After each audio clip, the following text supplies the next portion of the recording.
destruction from corrupt and self-serving Washington politicians like David Perdue and Kelly Loeffler when lives are on the line and people are suffering.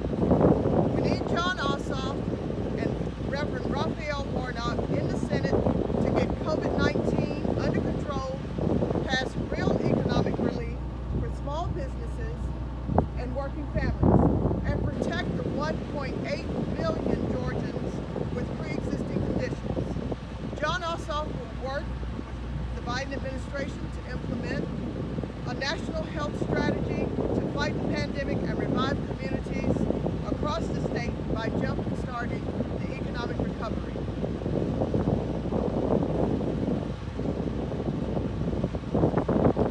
But David Perdue has voted repeatedly to repeal the Affordable Care Act and gut its protections for people with pre-existing conditions, and opposes Medicaid expansion while also serving as the poster child for Washington corruption.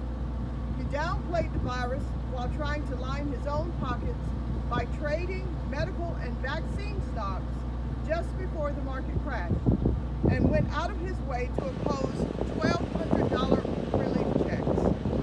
Just last night, a new report revealed the latest stock trading scandal from Senator Perdue, exposing how he appeared to use his Sea Power Committee chairmanship to make a profit.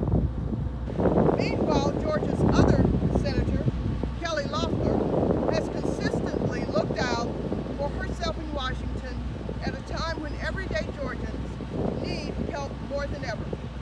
After her political patron, Brian Kemp, rewarded her with a Senate appointment, Kelly Loeffler put herself and her stock portfolio in Washington first. Not hard-working families. She put her own portfolio first. And when Georgia needed leadership most, Kelly Loeffler once again put herself first, selling off stocks after a private Senate briefing and investing in companies poised to benefit from the pandemic while downplaying prices. She was even caught yesterday illegally fundraising on federal government property on national TV. Georgians deserve better in the U.S. Senate. Reverend Warnock learned the value of hard work growing up in Savannah's Caton Homes housing project as the son of pastors and one of 12 children. He'll always stand up for the dignity of working people across our state.